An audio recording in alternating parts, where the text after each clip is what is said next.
So I've been getting a lot of requests on this channel for an ASMR video.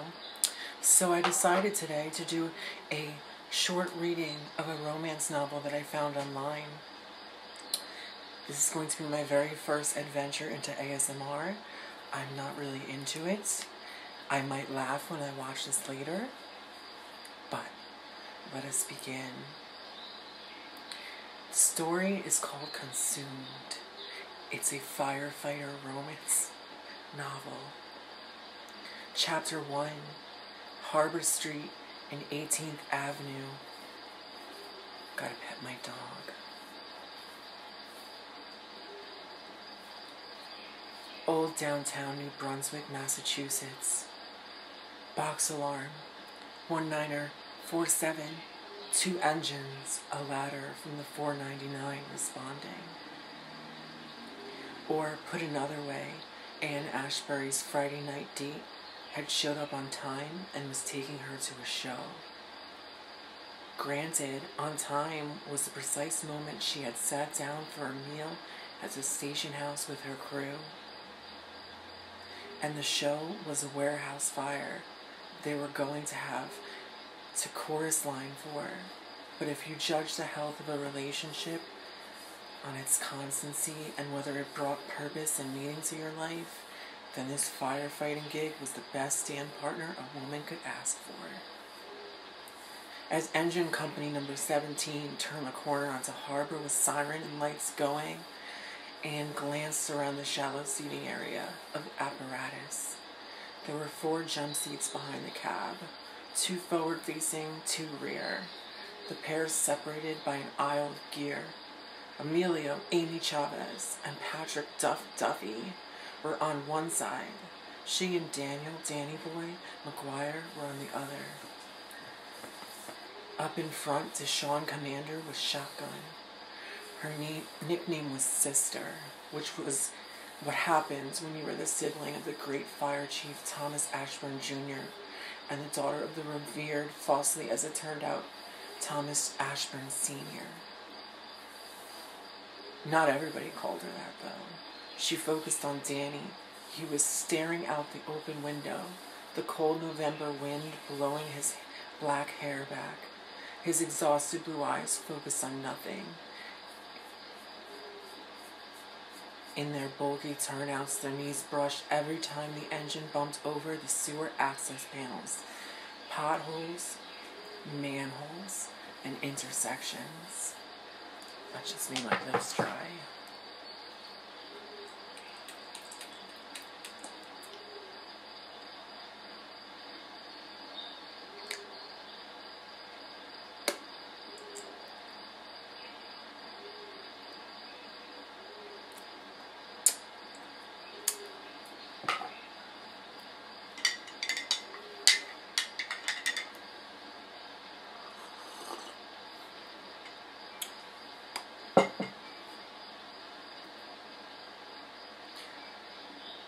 She focused on Danny.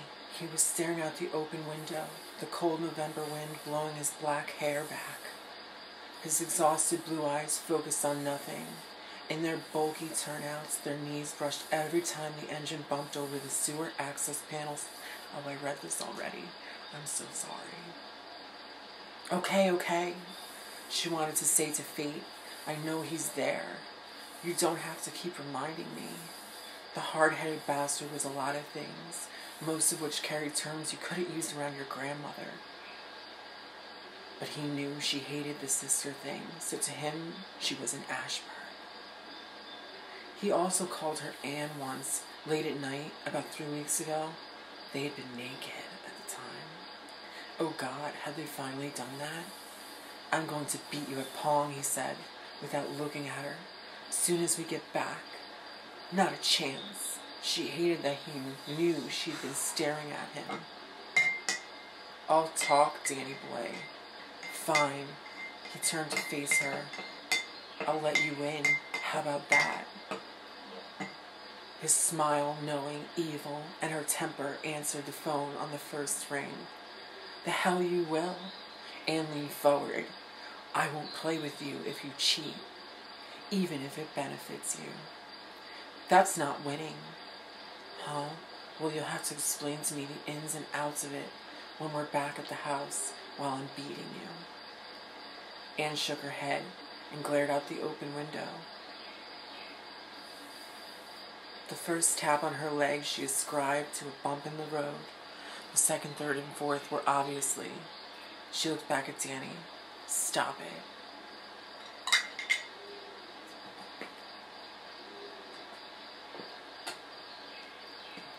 All that talk about black hair blowing in the wind.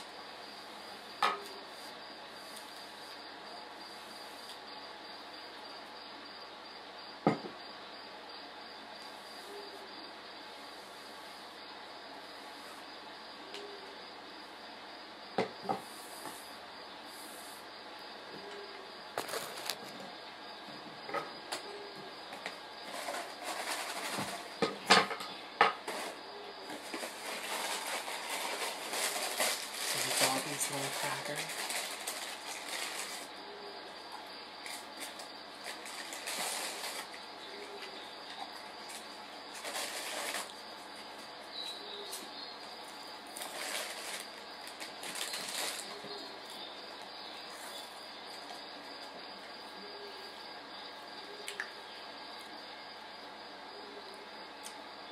Delicious.